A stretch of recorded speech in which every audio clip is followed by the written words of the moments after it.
My name's Deanna West Torrence, and I'm going to read a story to you today called Mufaro's Beautiful Daughters, an African Tale by John Steptoe.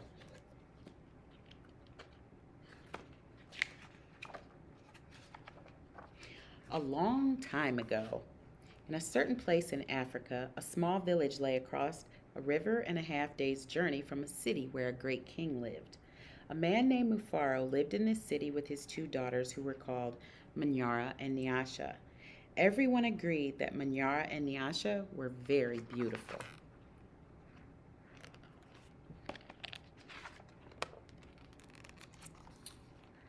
Manyara was almost always in a bad temper. She teased her sister whenever their father's back was turned, and she had been heard to say, "Someday, Nyasha, I will be a queen, and you will be a servant in my household."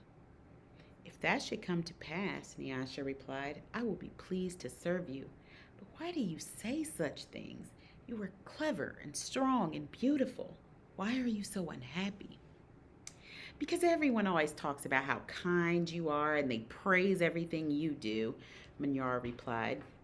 "I'm certain that Father loves you the best.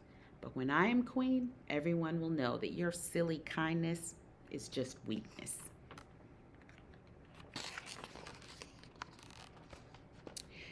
Nyasha was sad that Manyara felt this way, but she ignored her sister's words and went about her chores. Nyasha kept a small plot of land on which she grew millet, sunflowers, yams, and vegetables. She always sang as she worked, and some said it was her singing that made her crops more bountiful than anyone else's.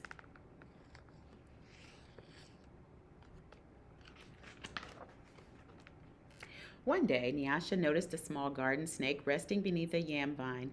"Good day, little Nyoka," she called to him. "You are welcome here. You keep away any creatures who might spoil my vegetables." She bent forward, gave the snake a loving pat on the head, and then returned to her work.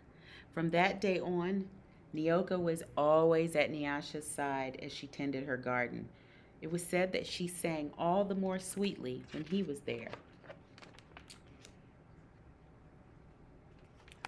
Mufaro knew nothing of how Manyara treated Nyasha. Nyasha was too considerate of her father's feelings to complain, and Manyara was always careful to behave herself when Mufaro was around. Early one morning, a messenger from the city arrived. The great king wanted a wife. "The most worthy and beautiful daughters in the land are invited to appear before the king, and he will choose who will become queen," the messenger proclaimed. Mufaro called Manyara and Nyasha to him.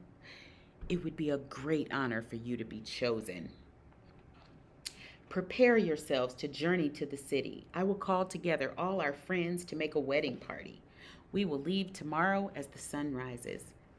"But my father," Manyara said sweetly, "it would be painful for either of us to leave you, even to be the wife of a king. I know Nyasha would grieve to death if she were parted from you. I'm strong. Send me to the city. Let poor Nyasha be happy here with you." Mufaro beamed with pride. "The king has asked for the most worthy and the most beautiful. No, Manyara, I cannot send you alone. Only a king can choose between two such worthy daughters. Both of you must go." That night, when everyone was asleep, Manyara stole quietly out of the village. She had never been in the forest at night before, and she was frightened, but agreed to be the first to appear before the king drove her on. In her hurry, she almost stumbled over a small boy who suddenly appeared on her path. "Please," said the boy, "I'm hungry. Will you give me something to eat?" "I've only brought enough for myself," Manyara replied. "But please," the boy said, "I'm so very hungry." "Out of my way, boy. Tomorrow I'll become your queen. How dare you stand in my path?" After traveling for what seemed to be a great distance, Manyara came to a small clearing. There, silhouetted against the moonlight, was an old woman seated on a large stone. The old woman spoke. "I will give you some advice, Manyara. Soon after you pass the place where the two paths cross, you will see a grove of trees. They will laugh at you. You must not laugh in return.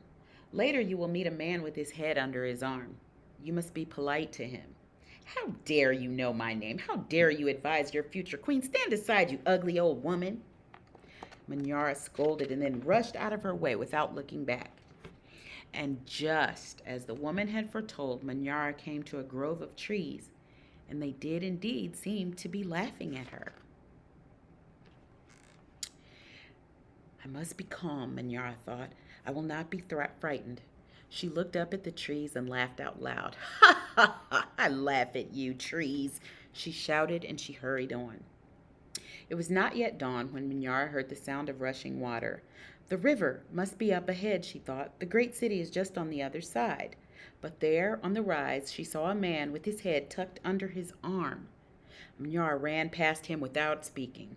A queen acknowledges only those who please her, she said to herself. I will be queen, I will be queen, she chanted as she hurried on toward the city. Nyasha woke at the first light of dawn. As she put on her finest garments, she thought about how her life might be changed forever beyond this day. I'd much prefer to live here, she admitted to herself. I'd hate to leave this village and never see my father or sing to little Nyoka again. Her thoughts were interrupted by loud shouts and commotion from the wedding party assembled outside. Manyara was missing. Everyone bustled about, searching and calling for her. When they found her footprints on the path that led to the city, they decided to go on as planned. As the wedding party moved through the forest, brightly plumed birds darted about in the cool green shadows beneath the trees. Though anxious about her sister, Nyasha was soon filled with excitement about all there was to see.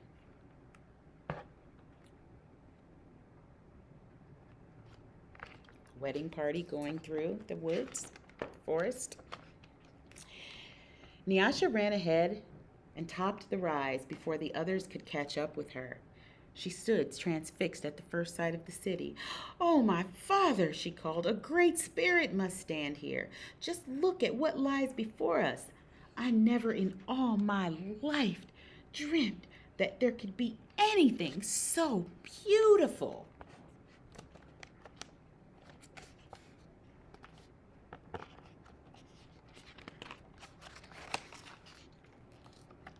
Arm in arm, Nyasha and her father descended the hill, crossed the river, and approached the city gate. Just as they entered through the great doors, the air was rent by piercing cries, and Manyara ran wildly out of the chamber in the center of the enclosure. When she saw Nyasha, she fell upon her, sobbing. Do not go to the king, my sister. Oh, please, father, do not let her go. She cried hysterically. There's a great monster in there, a snake with 5 heads. He said that he knew all my faults and that I displeased him. He said he would have swallowed me alive if I had not run. Oh, my sister, please don't go inside that place. It frightened Nyasha to see her sister so upset. But leaving her father to comfort Manyara, she bravely made her way to the chamber and opened the door. On the seat of the great chief's stool lay a little garden snake. Nyasha laughed with relief and joy. My little friend, it's such a pleasure to see you, but why are you here? I am the king, Nyoka replied, and there before Nyasha's eyes the garden snake changed shape. I am the king. I am also the hungry boy with whom you shared a yam in the forest, and the old woman with whom you made a gift of sunflower seeds. But you know me best as Nyoka, because I have been all of these. I know you to be the most worthy and most beautiful daughter in the land. It would make me very happy if you would be my wife.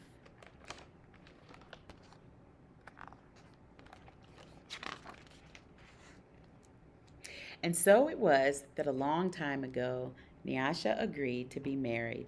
The king's mother and sisters took Nyasha to their house, and the wedding preparations began. The best weavers in the land and the wedding laid out their finest cloth for her wedding garments. Villagers from all around were invited to the celebration, and a great feast was held. Nyasha prepared the bread for the wedding feast from millet that had been brought from her village. Mufaro proclaimed to all who would hear him that he was the happiest father in all of the land, for he was blessed with two beautiful daughters and worthy daughters, Nyasha, the queen, and Manyara, a servant in the queen's household. And that is the story of Mufaro's Beautiful Daughters, an African Tale by John Steptoe.